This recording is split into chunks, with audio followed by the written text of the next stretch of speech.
क्षीर सागर channel में आपका हार्दिक स्वागत है। ग्रह गोचर पे ये वीडियो है और आपके बहुत काम की हो सकती है। गोस्वामी जी ने अपने रामचरितमानस में एक बहुत अच्छी बात लिखी है। उन्होंने लिखा है कि ग्रह भेषज जल पवन पट पाई कुयोग सुयोग हो ही कुवस्तु सुवस्तु जब लखई सुसज्जन लोग। अर्थात वो खराब वस्तु भी अच्छी हो जाती है यदि उसे सज्जन पुरुष देखते हैं नजर भर के। तो जहां आपको डराया जाता है, भ्रमित किया जाता है कि ये ग्रह यहां बैठा है, ये खराब फल देगा, यदि अच्छा ज्योतिषी कोई देखता है तो वो उसमें से अच्छा ही निकाल के आपको बता देगा। आज जब कचरे के ढेर से इलेक्ट्रिसिटी तैयार कर रहा है विज्ञान, तो हम ज्योतिषियों का भी यह परम कर्तव्य है कि हम आने वाले प्रेक्षक को, सवाली को, अपने यजमान को निराश न लौटाएं, उसकी आशाओं पर पानी न फिरने दें, उसे जीवंत रखें और उसको जीवट का दान दें। भय जो सबसे बड़ा शस्त्र है, उस भय को उससे निकाल दें, यह हमारा परम कर्तव्य होता है। सूर्य 12 महीने में 12 राशियों के पास पहुंचते नहीं है, बल्कि राशियां उनके पास पहुंच जाती हैं। कि सभी गोचर में है सूर्य अपनी जगह पर स्थिर है। प्रातःकाल हम देखते हैं तो सूर्य पूरब में नहीं होते, बल्कि पूर्व दिशा वहां होती है जहां सूर्य उदय होते हैं। यही हाल दोपहर का है कि दोपहर में सूर्य दक्षिण में नहीं होते, दक्षिण दिशा पृथ्वी घूम करके जो पृथ्वी का दक्षिणी भाग है वह सूर्य के समक्ष आता है और हमें लगता है कि सूर्य दक्षिण में है। मीन लगन की पत्री संक्रांति पे हम फल दे रहे हैं कि मीन की संक्रांति में सूर्य क्या देंगे इस जन समाज को। पाश्चात्य देशों में सूर्य से जन्म पत्र देखे जाते, बनाए जाते हैं। हमारे यहाँ लूनार सिस्टम है, हम चंद्रमा से देखते हैं। कहीं और जगह नक्षत्रों से देखे जाते हैं, हम नक्षत्र भी फलित में प्रयोग करते हैं, बहुतायत से है। 14 मार्च की अर्धरात्रि के उपरांत 1 बजकर कुछ मिनट पे सूर्य मीन लगन में प्रवेश कर रहे हैं। अर्थात ये हुआ जब अर्धरात्रि के बाद सूर्य अपनी संक्रांति बदलते हैं, एक राशि से दूसरी राशि में जाने को संक्रांति कहते हैं। तब हम संक्रांति का जो पुण्य पर्व काल है वो अगले दिन मानेंगे, अर्थात 15 तारीख को सूर्य की संक्रांति का पर्व मनाया जाएगा। उसमें हम जो भी दान कर सकते हैं वो हम दान करें। इस समय मीन में जब सूर्य प्रवेश करेंगे, उस समय मीन का मतलब है कि पूर्वा भाद्रपद का चौथा चरण जो मीन राशि का श्री गणेश करता है, वहां पे सूर्य जा रहे हैं। बृहस्पति के तीनों नक्षत्र जल तत्व की राशि का श्री गणेश करते हैं, कर्क राशि का, वृश्चिक का और मीन का भी। तो पूर्वा भाद्रपद नक्षत्र से मीन राशि शुरू होती है।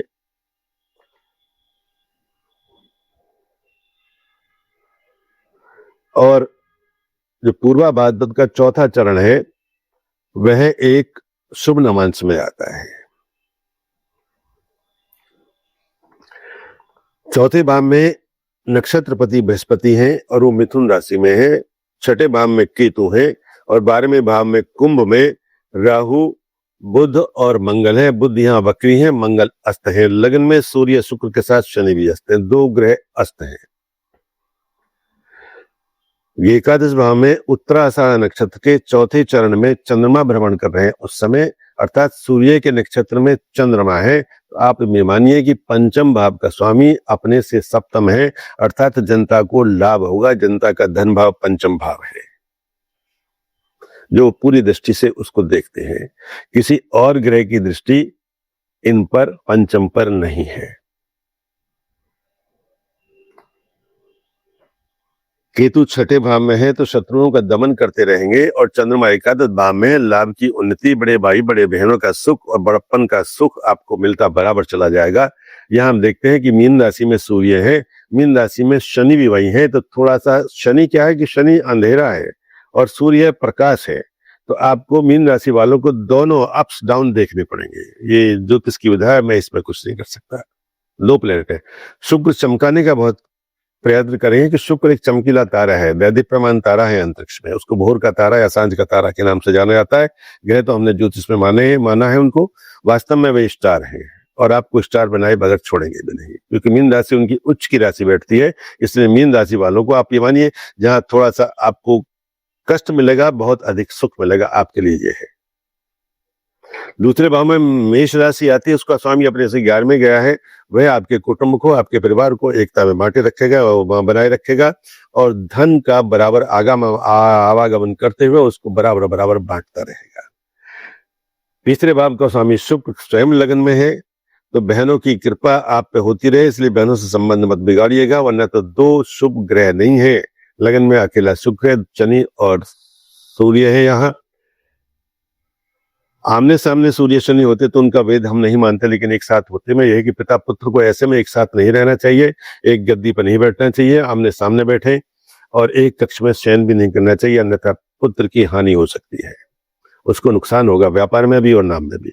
चौथे भाव में बृहस्पति है, नया वाहन आपको आ सकता है, नई खुशी आपको मिल सकती है और घर की बढ़ोतरी हो सकती है, कहीं आप फ्लैट जमीन बुक करा सकते हैं, आप ले सकते हैं। पंचम भाव का स्वामी चंद्रमा ठीक सामने है, पंचमेश अपने से सप्तम गए हैं, तो इसलिए जीवन साथी का भरपूर आपको सहयोग मिलेगा, साझेदारी में आपका कारोबार चलता रहेगा, उसमें कहीं कोई आपत्ति नहीं किसी तरह की, नई खुशी आपको मिलेगी, संतान की विवाह की भूमिका भी बन जाएगी। विदेश यात्रा में जो छात्र जाना चाहते हैं उनके लिए बहुत खुला हुआ रूट है, कहीं भी जा सकते हैं, वो आ जा सकते हैं। छठे भाव में केतु आपके शत्रु दमन करते रहेंगे, ऋण पे अंकुश लगा देंगे, आपको अधिक ऋण लेना ही नहीं पड़ेगा, जो पहला चल रहा है उसको काटना उतारना शुरू कर देंगे। सप्तम भाव पे 3 ग्रहों की दृष्टि है, सूर्य शनि और शुक्र की, और सप्तमे स्वयं 12 में गए हैं, तो पति पत्नी में नोक-झोंक संभव है, अपने से छठे गए हैं। सप्तम स्वयं में एक मारक भाव है और द्वादश भी कम नहीं है जहां पे गए, लेकिन वास्तव में ऐसा होता है कि जब कोई मारक भाव का स्वामी कहीं मारक पर जाता है तो वो डल हो जाता, सुस्त हो जाता, लेकिन वहां होगा नहीं, क्योंकि वहां पे राहु और मंगल दो अशुभ ग्रहों के साथ एक अशुभ भाव में बुध है, तो आपका व्यापार और समझौता गच्चा खा सकता है।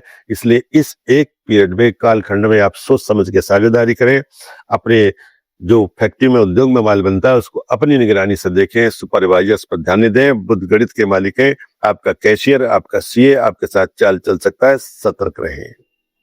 अष्टम भाव का स्वामी लगन में है, आपकी यात्रा अच्छी हो सकती है, कोई आपत्ति नहीं है, और आप यात्रा से धन और यश दोनों कमा सकते हैं। भाग स्थान का स्वामी द्वादश में है, अपने से दसम, अपने से केंद्र में है, दसम और 4 का संबंध बनता है, ये आपके लिए घर की खुशहाली और कारोबार की खुशहाली देता है। निश्चित रहे भाइयों में आपके में छोटे से थोड़ा सा लगाव हो सकता है, बाकी भाइयों में प्रेम रहेगा, तो आप भाई से बिगाड़े नहीं, वरना तो मंगल बिगड़ जाएंगे आपके। ज्योतिष रिश्तों को भी मानती है, रिश्तों पे चलती है, हम रिश्ते खराब कर लेते हैं, अर्थात ग्रह को खराब। ग्रह क्या है? कर्म फल सूचक, बृहस्पति संहिता कहती है, हमारे कर्मों के फल के प्रतिपादन करने वाले ग्रह कहे गए हैं। दसम भाव का स्वामी ठीक अपने ठीक सामने है, इसलिए आपको राजनीति में, क्षेत्र में, शिक्षा में आपको प्रोन्नति मिल सकती है और आपका नाम यश हो सकता है। निश्चिंत रहे, एकादश भाव में चंद्रमा है, वहां पे कोई आपत्ति है ही नहीं, बड़ों से आपको सुख मिलेगा, लाभ मिलेगा। 12वें भाव में आपकी नींद बहुत अच्छी लेके आएंगे राहु, चिंताएं समाप्त हो जाएगी। 12वें भाव में 2 ग्रह होते, एक कुरुशत से जो क्रूर रहते हैं, क्रूर ग्रह शुभ सूचका रिक्त स्थान में हो या तीर्थ स्थान में हो, वहां अच्छा फल देते हैं ये। तो इसलिए ये छोटा सा कलेवर मैंने 12 राशियों का आपके सामने रख दिया। आप मेरे चैनल्स को देखते रहिए, आप सुखी रहें, स्वस्थ रहें, प्रसन्नचित रहें। श्री हरिशरण।